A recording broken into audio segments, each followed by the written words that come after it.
Hoje nós vamos focar no versículo de número 3 e de número 4 nesse texto, amém? O versículo de número 3 vai dizer assim, olha lá: bem-aventurados pobres de espírito, porque deles é o reino dos céus. Presta atenção em algo, irmãos. Ser pobre de espírito não tem nada a ver com alguém ir num caixa eletrônico de um banco, passar ali o teu cartão e ver um saldo alto ou um saldo baixo na tua conta corrente. Tem muita gente que tem bens nessa terra e é pobre de espírito. E tem muita gente que não tem bens nessa terra e não é pobre de espírito. Ser pobre de espírito é uma questão de caráter e de reconhecimento do que eu e você somos diante de Deus. Eu aprendi muito com a minha avó para entender o que é ser pobre e ser rico aos olhos de Deus. A minha avó, por exemplo, ganhava um salário mínimo. E sempre que batia alguém, por exemplo, na casa dela pedindo algo, a frase dela era: ele precisava mais do que eu. Então eu entendia naquele contexto que quem mais tem está na posição do rico, quem menos tem está na posição do... Mas aqui eu não estou falando de espírito. E quando a gente fala de espírito, a Bíblia diz que Deus é espírito. Deus é espírito. E alguém de nós ou algum de nós tem mais do que Deus. Então diante de Deus não tem ninguém rico, irmãos. Porque quem determina a régua de riqueza é sempre o que mais tem. Uns têm mais saúde do que o outro. Aquele que tem mais saúde está na posição de um rico. O que tem menos saúde está na posição de um. E assim sucessivamente. Então, diante da régua de Deus, irmãos, não existe ninguém rico. Se o homem não entender isso, isso se torna um problema. Mas vamos um pouquinho mais profundo. Por que a gente tem que reconhecer que nós somos pobres de espírito?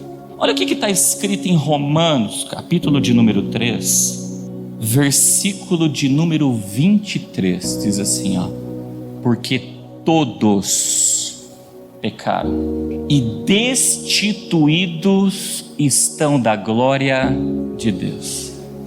Irmãos, quem está destituído da glória de Deus, ele tem que entender algo: ele é um miserável, ele é pobre. Todos sem exceção pecaram, e se pecou está destituído da glória de Deus. Se não reconhecer isso, se comporta como um rico. E a Bíblia fala: ai dos ricos. Quem não reconhece que pecou, irmãos, nunca se humilha diante de Deus. Como o texto diz: bem-aventurados os pobres de espírito, porque deles é o reino do céu. Se eu me comportar como um rico, como o texto a gente acaba meditando, se a gente, como um pecador que a gente foi, que todos pecaram, nós somos destituídos da glória de Deus, se a gente não reconhecer isso, a gente nunca vai herdar o reino dos...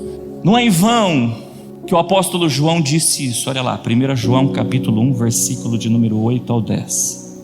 Se dissermos que não temos pecado, enganamo-nos a nós mesmos e não há verdade em nós. Aí ele continua: se confessarmos os nossos pecados, ele é fiel e justo para nos perdoar os pecados e nos purificar de toda injustiça. Se dissermos que não pecamos, fazemo-lo mentiroso e a sua palavra não está em nós. Guarda algo: nós somos pecadores, irmãos. E aqui eu não estou fazendo apologia para o homem pecar, misericórdia. Mas o mesmo apóstolo João, nessa mesma carta, ele vai dizer: filhinhos, não pequeis, mas se pecar, saiba que tem o quê? Um advogado justo, o nosso Senhor Jesus Cristo, que intercede o quê? Por nós diante do Pai. Então, o pobre de espírito, ele reconhece que ele é pecador. Quantas vezes a gente sabe o bem que a gente tem que fazer e de repente a gente não vigia, de repente num lampejo de loucura, a gente vai lá e erra e peca. A Bíblia fala que todo aquele que sabe o bem que tem que fazer e não faz, comete pecado. Então quem não reconhece que é pecador, nunca vai reconhecer que precisa do nosso Senhor Jesus Cristo, que é o Cordeiro de Deus que tira o pecado do mundo. Glórias a Deus. E ninguém vai ao Pai se não for pelo Filho.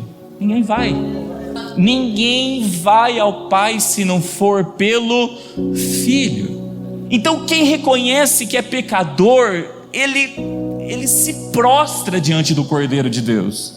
Ele se curva para a vontade do Cordeiro de Deus. Mas quem não reconhece isso? Rico. E teve uma igreja que falou: rico estou e de nada tenho. Se de nada tenho falta, quer dizer, eu não preciso do Cordeiro de Deus, porque eu estou rico. Aí Jesus fala para aquela igreja que era pobre, desgraçado, quer dizer, não estava debaixo da graça, miserável, cega e nu. Então não tem outro caminho, irmãos. Não adianta a gente querer mergulhar em todos os demais versículos que estão nas bem-aventuranças, porque a palavra bem-aventurado vem do grego makarinos, que significa mais que feliz. Ninguém vai ser feliz aos olhos de Deus se, em primeiro lugar, não reconhecer que é um quê? Pecador. Glórias a Deus. E aqui eu estou dizendo, filhinhos, não estou falando vai lá porque pecador agora, então eu vou sair o que é? Pecando. Não é esse o propósito. O sacrifício de Cristo, Deus uma vez me revelou em sonhos, é como um seguro de um carro. Ninguém faz um seguro de um carro para mirar num poste e bater para poder, deixa eu aproveitar o seguro agora e pegar o dinheiro, porque quem faz isso é suicida. É suicida. Mas acidentes acontecem. Ninguém bate o carro porque quer bater. Então esse pecador que eu estou falando não é o pecador, irmãos, que anda desenfreadamente, imprudentemente. É o pecador que está dirigindo direitinho, está dirigindo certinho, está andando no caminho certinho, está respeitando as leis, mas de repente aconteceu um acidente. Esse é o pobre de espírito. Aquele que sai pecando desenfreadamente, esse é rico.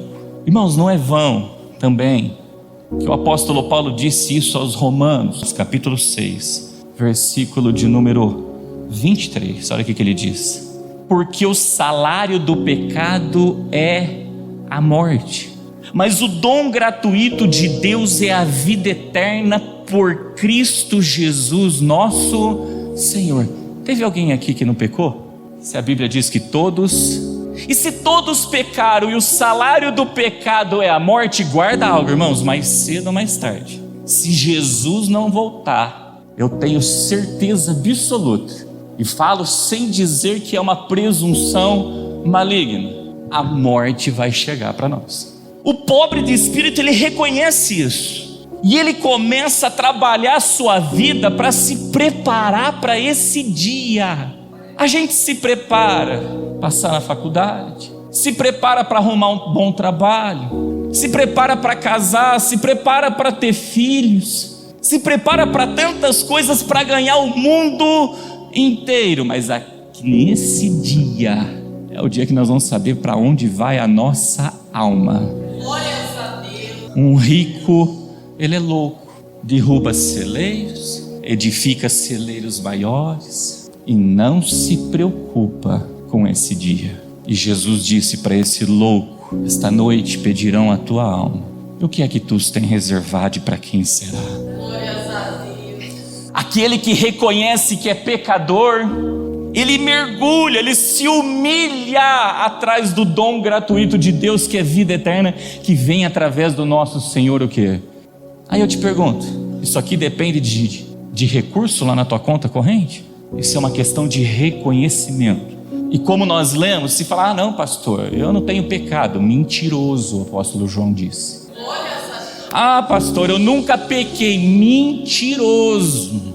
E você sabe quem é o pai da mentira? Ele vem para enganar. Então o pobre de espírito, ele reconhece que ele é pecador, e o fato dele ser um pecador, ele está condenado o quê? A morte. Ele sabe quem que vai livrar ele então daquele corpo dele. Foi isso que o apóstolo Paulo diz, quer ver? Romanos capítulo 7, versículo 24. Ao pobre do espírito falando: miserável homem que eu sou, quem me livrará do corpo desta morte? Não é vão que quando o Senhor Jesus vir arrebatar a igreja dele, os mortos ressuscitarão primeiro, e o Senhor vai dar a todos nós um novo corpo, um corpo glorificado. Mas para quem? Para quem se humilhou, irmãos. Fala: Senhor, eu sou um pecador, e o Senhor é o Cordeiro de Deus que tira o pecado do mundo. Ó Cordeiro de Deus, tira o pecado de mim, me lava com teu sangue, me purifica com teu sangue. O fato da gente estar na igreja, da gente estar ouvindo a palavra de Deus, de nós estarmos nos esforçando, isso não significa que a gente nunca mais vai errar. E a gente não pode imputar esse jugo nas costas do próximo e nem de nós. A palavra que o Senhor Jesus sempre nos diz, a palavra diz, é esforça-te. Esforça-te que eu te... Naquele dia ele vai ver o esforço. Naquele dia ele vai ver se a gente amou a ele com toda a nossa força. Cada um aqui tem uma força. Quem vai medir isso é Deus. Com todo o vosso entendimento, com todo o vosso coração. E só faz isso quem se comporta como pobre. Vamos pegar alguns exemplos. A gente lê na Bíblia, a gente bate o olho e fala: estou vendo aqui um rico e estou vendo aqui um pobre de espírito. Olha que interessante.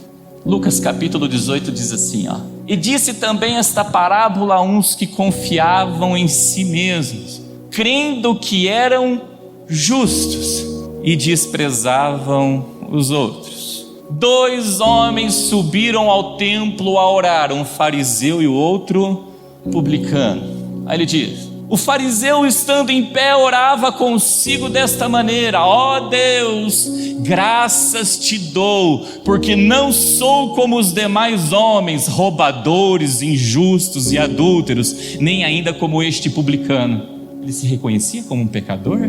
Continua: jejuo 2 vezes na semana e dou os dízimos de tudo quanto possuo. Glória a Deus por isso. Que bom que nisso ele não estava o quê? Pecando. O publicano, porém, estando em pé de longe, nem ainda queria levantar os olhos aos céus, mas batia no peito, dizendo: ó Deus, tem misericórdia de mim, pecador. Glórias a Deus. Olha lá: digo-vos que este que bateu no peito e falou: eu sou pecador, Senhor, tem misericórdia da minha. Digo que este desceu justificado para a sua casa, e não aquele, porque qualquer que a si mesmo se exalta será humilhado, e qualquer que a si mesmo se humilha será o quê? Glórias a Deus. Além de não reconhecer que é pecador, ainda tinha olho altivo, porque o rico é assim, olhava para o teu próximo de cima, se sentia melhor. E aqui a gente não está falando, a gente deve sair roubando, que a gente deve agir com injustiça, que a gente deve agir adulterando. Não, pelo contrário, a gente tem que fugir de toda essa aparência aqui do mal, e até mesmo das obras que o próprio publicano fazia. Muitas das vezes excedia nas cobranças de imposto e não cobrava na justa o quê? Medida. Mas eu estou vendo aqui, chegando diante de Deus, um rico de espírito e um pobre de espírito.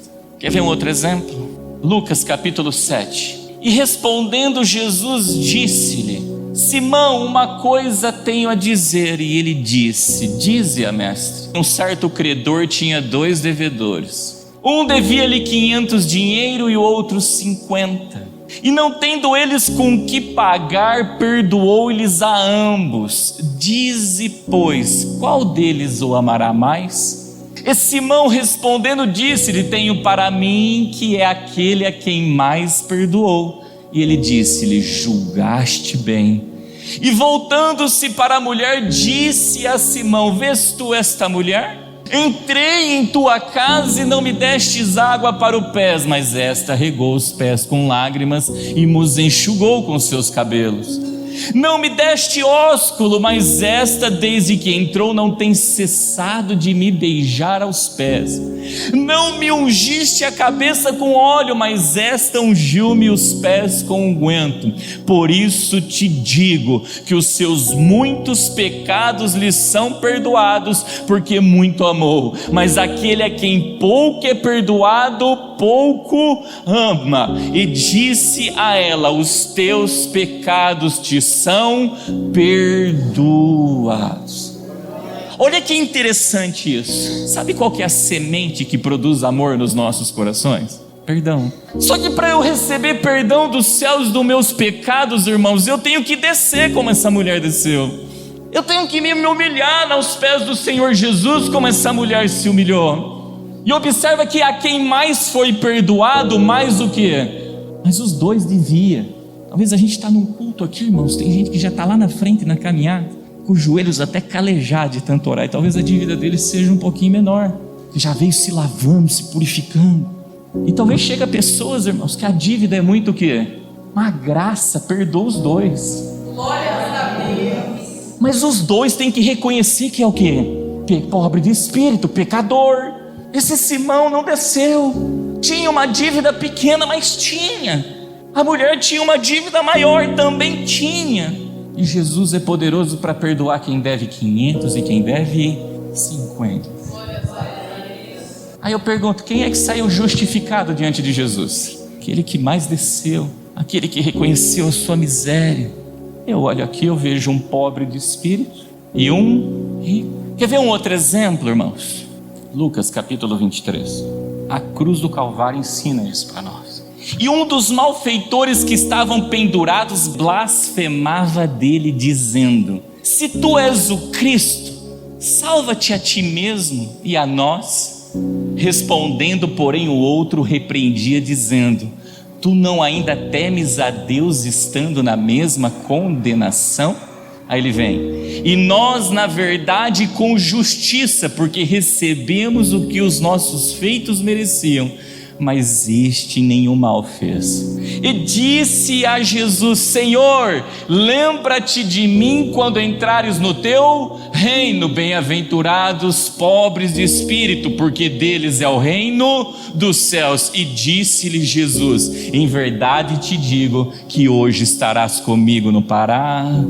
Irmãos, quantos que se achegam até a obra da cruz para querer receber o livramento de uma sentença na tua vida de morte, mas não está nem um pouco preocupado com a vida eterna. Um reconhecia, falou: nós estamos passando por isso, estamos padecendo isso, porque nós merecemos isso, nós merecemos. Livra-te o Senhor e nós dessa situação, Senhor. Você sabe o que Jesus respondeu para ele? Nada, silêncio. Mas o outro, que reconheceu o que ele era, primeiro, temia a Deus. Princípio da sabedoria é o temor ao Senhor. Segundo, reconhecia que era justo aquela morte de cruz para ele, porque ele sabia daquilo que ele tinha plantado. Em outras palavras, um reconheceu que era pecador, e a justiça do pecado, o salário do pecado é o quê? A morte. Mas o outro não, o outro não reconhecia.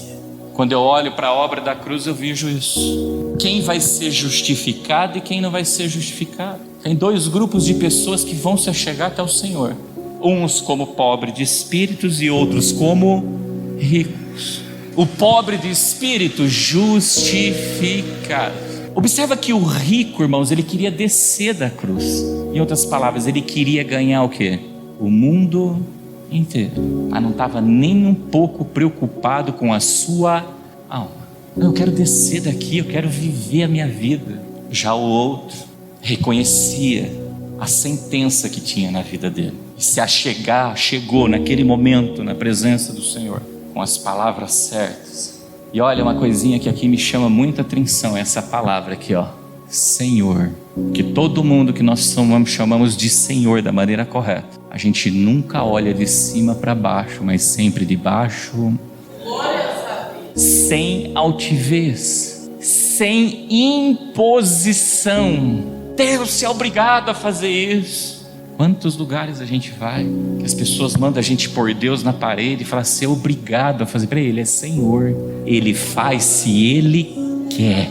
Glórias a Deus. Se Ele quer. Ele falou assim, ó, lembra-te de mim. Aí a palavra de Deus fala, pode uma mãe se esquecer do teu filho, mas eu jamais me esquecerei de, eis que os vossos nomes estão gravados na palma da minha mão. Irmãos, a gente tem que vir para a igreja, não é querendo o reino da terra.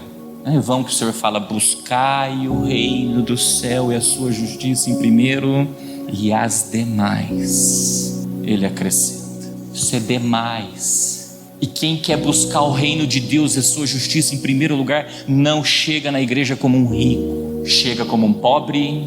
E quando a gente olha para pobre de espírito, irmãos, não tem acepção de pessoas. Passou dessa porta para dentro, os bens dele estão tudo lá para fora. Chegou aqui, vai ter que descer tudo no mesmo nível. Tendo muito ou tendo. Por que Jesus ensinou a gente a lavar os pés uns dos outros? Para a gente olhar para o nosso irmão como? É igual aquele fariseu? Eu não sou como esse aí não. Estava lavando os pés, mas aquela mulher que devia 500 desceu e lavou. Lavou com lágrimas, lavou com unguento e secou com o teu cabelo. Por isso ele diz que ele que não lavar os teus pés não tem parte com ele, não é vão. O caminho é esse. Mas pastor, eu tenho necessidades paralelas. Busca o reino de Deus e a sua justiça. A Bíblia fala, irmãos, que aquele que não alcança misericórdia, esse nunca prosperará. A Bíblia diz, aquele que encobre as suas transgressões, ou seja, não reconhece que é pecador, não se comporta como um pobre de espírito, nunca prosperará. Então não adianta. Mas tem tanta gente que não reconhece, pastor, e está prosperando. O diabo faz isso, leva lá no alto do monte e fala, eu te dou tudo isso aqui, ó. Se prostrado me adorares. Então a gente tem que reconhecer isso. Cheguemos na presença de Deus. Vou orar no meu quarto. Irmãos, antes de apresentar qualquer coisa, dobra o teu joelho, pede perdão.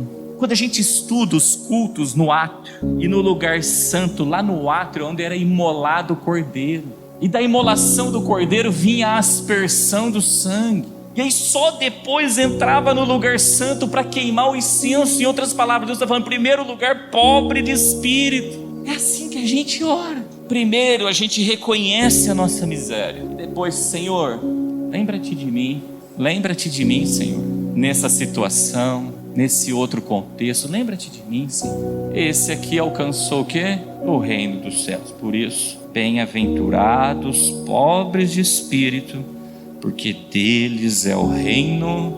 Vamos meditar agora um pouquinho no versículo 4. Olha o que vai dizer. Bem-aventurados os que choram, porque eles serão consolados. Irmãos, guarda algo. Durante a minha caminhada na fé, Deus já me mostrou 2 tipos de lágrimas. Aquela que é sincera, mas tem uma que não é sincera e que aí no mundo chama-se de lágrima de crocodilo. E não adianta, ninguém engana Deus, ninguém engana. A Bíblia fala que antes da palavra chegar na nossa boca, Ele já sabe o que a gente vai dizer. Ninguém engana Deus. E observa que esse choro, ele produz uma reação do céu. E olha o que está escrito aqui, ó. Que esse tipo de choro, ele faz com que o céu se mova. E após o céu se mover, aí vem o quê? O consolo. Quer ver um exemplo claro disso? Tinha 2 irmãs. Uma chamava Marta e outra chamava o quê? Maria. A Bíblia diz que Marta estava fadigada com tantas coisas. Em outras palavras, querendo ganhar o mundo. Maria escolhia boa parte, sentada aos pés do mestre, ao pobre de espírito, ao rico de pé, preocupado com as outras coisas. A palavra de Deus diz que Lázaro morre. Jesus espera o tempo, todos conhecem na história. Nisso Jesus vai ao encontro depois deste tempo, e ambas as irmãs chegam até o Senhor Jesus. Você sabe como? Com lágrimas, ambas choraram. Para Marta, Jesus olha para ela e fala, já não te disse, Marta, se não teres fé, não verás a glória de Deus? Para o rico falou isso. Mas para o pobre de espírito que foi Maria, a Bíblia diz que quando ele viu as lágrimas de Maria, o espírito dele se comoveu de compaixão. Tirou Deus da zona de conforto, né? Se é que Deus sempre está em algum momento na zona de conforto, mas falando uma linguagem que todos entendem. Tirou Deus daquela situação sem reagir. Jesus ficou com o espírito dele aflito por causa da lágrima de Maria. A de Marta não fez nada em Jesus, nada. Mas por quê? Porque tem o rico que chora na presença de Deus e tem o pobre de espírito que chora. Mas um alcança consolo e o outro não alcança. Sudecaia ridecou manaideca. Irmão, só pode consolar quem é o consolador. E quem que é o consolador? Olha o que está escrito. João capítulo 14, versículo 16. Jesus dizendo: eu rogarei ao Pai, e Ele vos dará, olha lá, outro Consolador, para que fique convosco para sempre. Então guarda algo, se é outro, então Jesus também é um Consolador. E esse outro Consolador, quem que é? O Espírito Santo. O Espírito Santo. Quem que foi ao encontro de Maria e de Marta? Jesus. Quem que é? Consolador.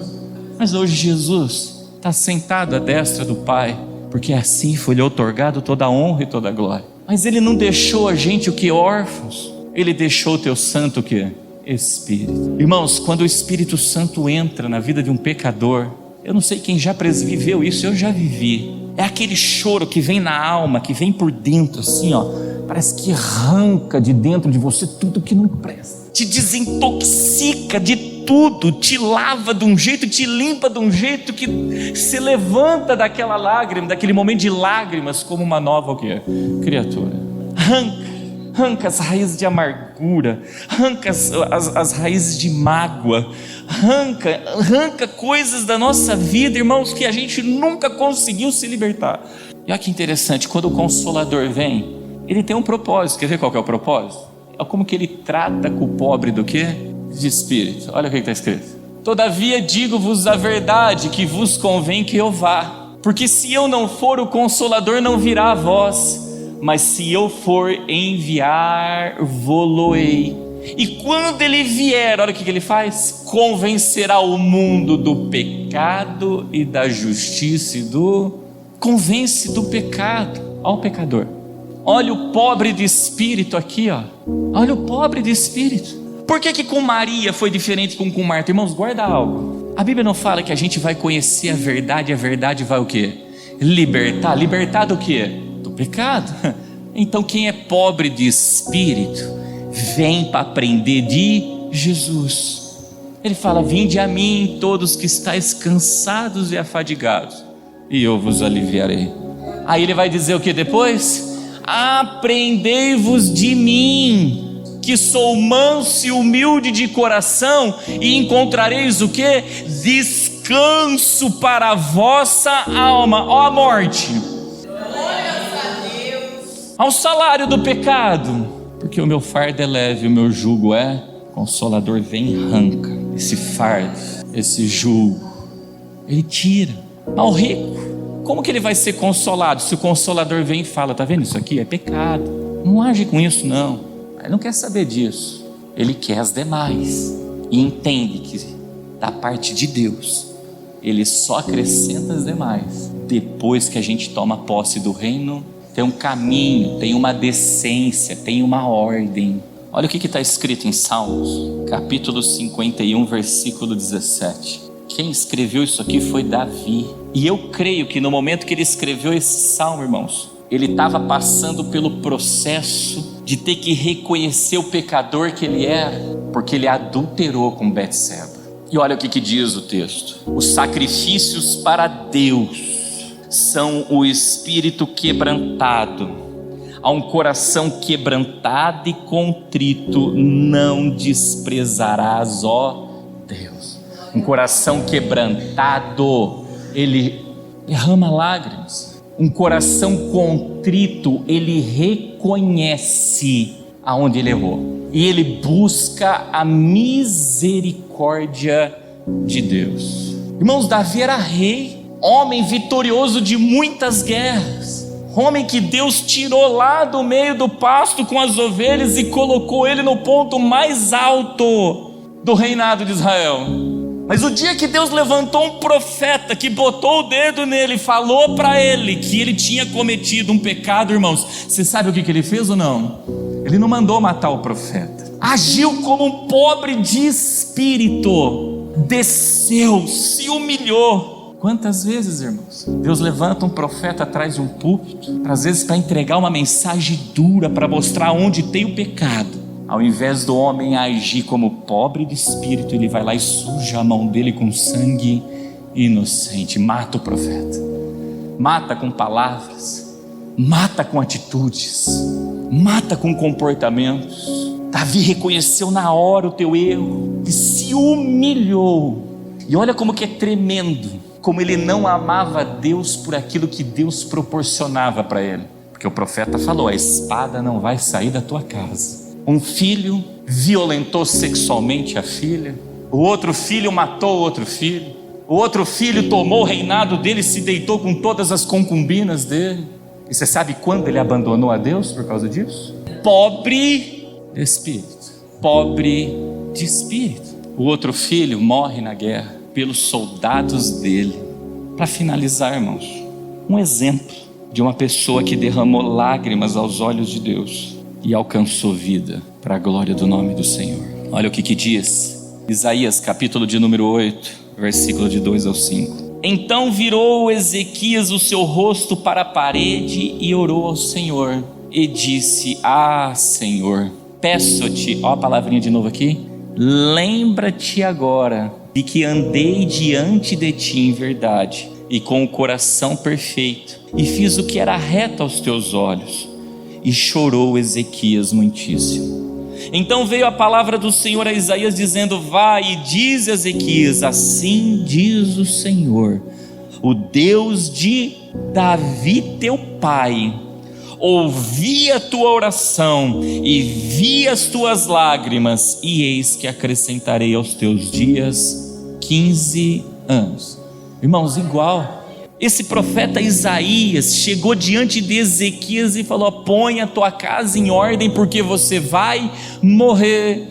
Você acha que Ezequias falou: eu vou pegar esse profeta, deixa ele para mim, eu vou dar um jeito nele, porque profetizou coisas contra a minha vida? Não, pobre de espírito. Você sabe o que ele fez? Ele se fechou no quarto. E olha ali o versículo de número 13, ele vai dizer assim: lembra-te agora de que andei. Se ele andou, significa que ele não estava o quê? Andando, pecador. Senhor, lembra-te que eu andei. Eu sei que hoje eu não estou andando, eu já fiz certinho, Senhor, mas hoje eu não estou fazendo. Lembra disso, Senhor. Mas ele botou o olho no versículo 2 num lugar que é muito interessante. Olha para onde ele olhou, irmãos: para a parede. Isso não é vão não, tá? Quando a gente olha para a parede, a gente vê o que a gente está edificando, porque a parede é uma edificação da casa. Quando a gente vai estudar sobre a Torre de Babel, nós já aprendemos isso. Eu posso edificar uma estrutura à base de pedra e de cal, ou uma estrutura à base de tijolo ou de betume.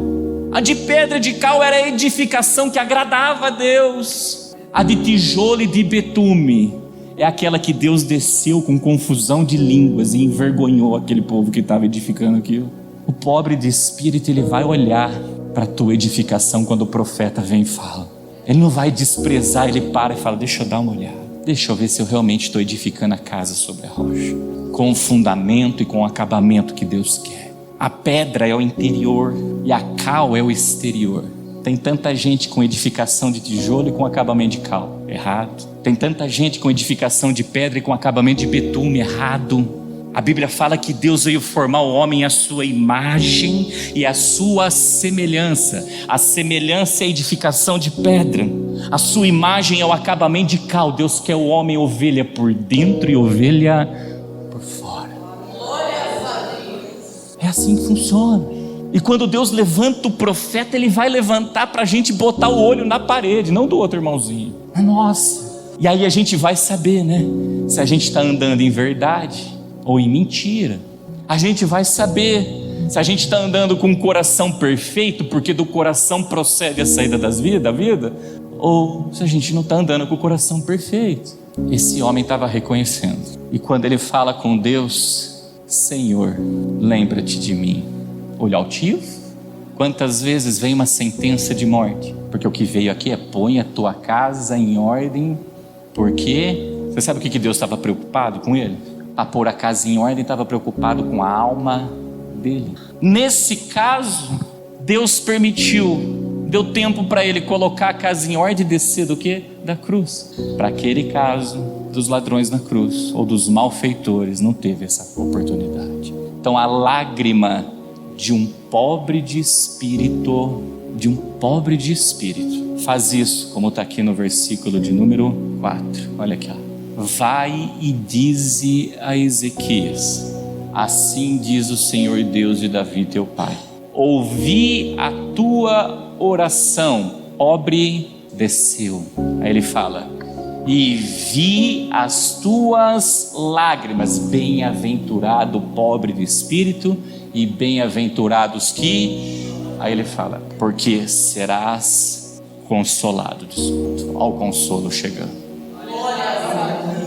Ao consolo chegando. Que nós possamos nos comportar em todo tempo, irmãos, como pobre de espírito, e sempre com o coração quebrantado e contrito, para nunca contender, mas para reconhecer que miseráveis homens que somos. Quem nos livrará deste corpo que está condenado à morte?